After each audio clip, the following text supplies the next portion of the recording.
मुझे वरिष्ठ मुझे वरिष्ठ भक्तों के सामने बोलने का मौका दिया, उसके लिए मैं प्रभु जी का धन्यवाद हूँ।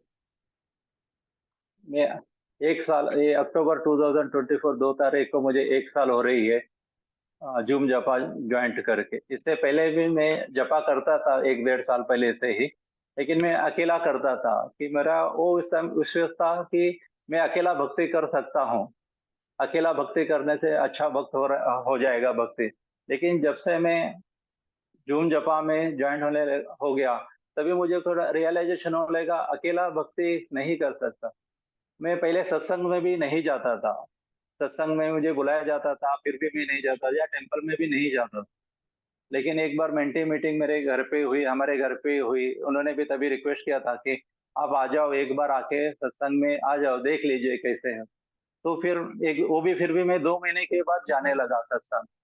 सत्संग फिर गया वहाँ। एक माला का स्टार्टिंग में एक माला करते थे, स्लोली स्लोली वहाँ 4 माला का भी जपा होने लगा। तो धीरे धीरे धीरे मुझे उसमें इंटरेस्ट आने लगा, फिर मैं जपा ग्रुप ज्वाइन किया। तो पहले तो मेरा कोई फिक्स टाइमिंग नहीं रहता था कि सुबह 8 बजे से लेके रात 8 बजे तक मैं जपा करता था। लेकिन यहाँ आने के बाद सुबह ब्रह्म मुहूर्त से बैठने का स्लोली स्लोली आदत हो चुकी थी, और फिर आगे आगे करके 16 माला करने लगा। वो एक कंसिस्टेंसी बढ़ती चली गई उसमें से। और एक बड़ा रियलाइजेशन ऐसा था कि मैं दूसरों की गलतियां ज्यादा देखता था, कि मेरी गलतियां तो मुझे नजर ही नहीं आती थी, या लगता था अरे ये तो लाइफ में तो ऐसी गलतियां तो होती ही रहती है। लेकिन बाद में रियलाइजेशन होने लगा, अरे मेरी गलतियां तो बड़ी है। पाप ये शब्द बोलने के लिए भी बहुत डर लगता था। आनंद ब्रह्मदास प्रभु का लेक्चर 10 में था, बोले आप किसी को भी चीट कर सकते हो, लेकिन कृष्णा को चीट नहीं कर सकते हो। तो वो थोड़ी थोड़ी हिम्मत करके फिर मैं चैंटिंग के वक्त माफी मांगने की शुरुआत करते गया कृष्ण से, कि मुझे माफ कर दीजिए, क्योंकि जो भी गलतियां हो रही है और आगे गलतियां ना हो, उसमें हो जाता था। क्योंकि गए 27 साल में कभी मैंने मेरे वाइफ से भी कभी सॉरी करके बोला नहीं। जो भी गलतियां किसी की भी हो, मैंने गलती से भी नहीं बोला कि अरे सॉरी करके। तो वो तो हिम्मत, बाकी तो लोगों के साथ जाके बोलने का तो हिम्मत ही नहीं होता था।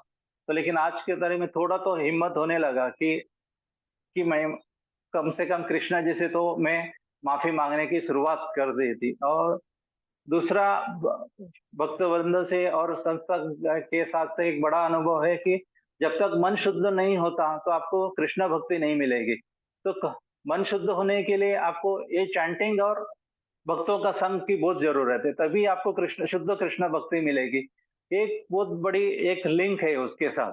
जब तक आपका मन शुद्ध नहीं होता तो आप आगे बढ़ ही नहीं सकते हो, या आगे नहीं सकते हो उसमें। दूसरा ऐसा था कि लग रहा था कि अरे मेरे में ईगो नहीं है।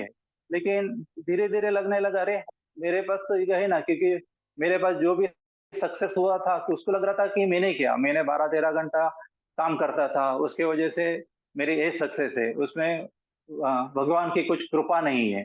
लेकिन धीरे धीरे लगा कि भगवान की कृपा से ही ये सब हो रहा है, नहीं तो कुछ भी पत्ते भी नहीं हिलते भगवान की विदाउट कृपा से। वो एक बहुत बड़ी ये है कि मैं अभी भी अगर मैं कुछ बोलता हूँ तो मैं बोलता अरे मैंने भक्ति की, मैं चैंटिंग करता हूँ, ये बोलता आता ही नहीं मन में। अरे वो कृष्ण की कृपा थी, इसकी वजह से आप कम से कम ये चैंटिंग भी रोज बैठता हूँ तो उसकी उनकी वजह से है। कि जब तक मैं करते रहता हूँ तो फिर लगता ही नहीं कि हाँ, ये आगे भक्ति में टिकना है कि होता कि नहीं होता है करके उसमें से। क्योंकि अभी ये जोश जोश में 1 साल में निकल गया कि चलो चलो चैंटिंग हो गया, लेकिन आगे की चैलेंज तो बहुत है, क्योंकि वो टिका रहना, कि भक्ति में टिका रहना। प्रभु जी हमेशा वही बोलते हैं कि भक्ति में टिका रहे आना तो बहुत सहज है, लेकिन टिकरे रहने के लिए तो आपको भक्तों की कृपा चाहिए, उसके बिना तो होता नहीं है। और दूसरी ऐसी थी कि हम्बलनेस और सिंप्लिसिटी, कि अगर लगता, मुझे लगता था अरे मैं तो सिंपल हूँ ना, मैं घड़ी पहनता हूँ ना सोने की कुछ चीजें पहनता हूँ, ये सिंप्लिसिटी है। ज्यादा ये नहीं किसी को बोलता हूँ तो हम्बलनेस है। लेकिन जब आनंद वंदन प्रभु, तुलसी माता जी, गीता प्रिया माता जी, वासुगुज जी, इनसे इंटरेक्शन होने लगा कि लगा अरे सिंप्लिसिटी और हम्बलनेस तो इनसे सीखनी है, अपनी तो हम्बलनेस या सिंप्लिसिटी का कुछ मायने ही नहीं रखता। कि जब मैं सत्संग में जाता हूँ, प्रभु जी को देखता हूँ और हर एक भक्तों से कैसे बात करते हैं, कैसे उनसे वो खुद होके उनसे बात करते हैं, हरि बोल, हर जितने भी 150 लोग हैं, हरि बोल हर एक को बोलते हैं कि खुद होके, क्योंकि तब उनको लगता है कि अपने को लगता है अरे इनके साथ बात करने से कुछ तो 5-2 मिनट हो ना हो, उसके लिए तो अपना यानी ज्ञान बढ़ जाता है और एक रिस्पेक्ट यानी अलग ही हो जाता है कि कैसे सीखना है, भक्ति में रहना है तो इनसे सीखना है।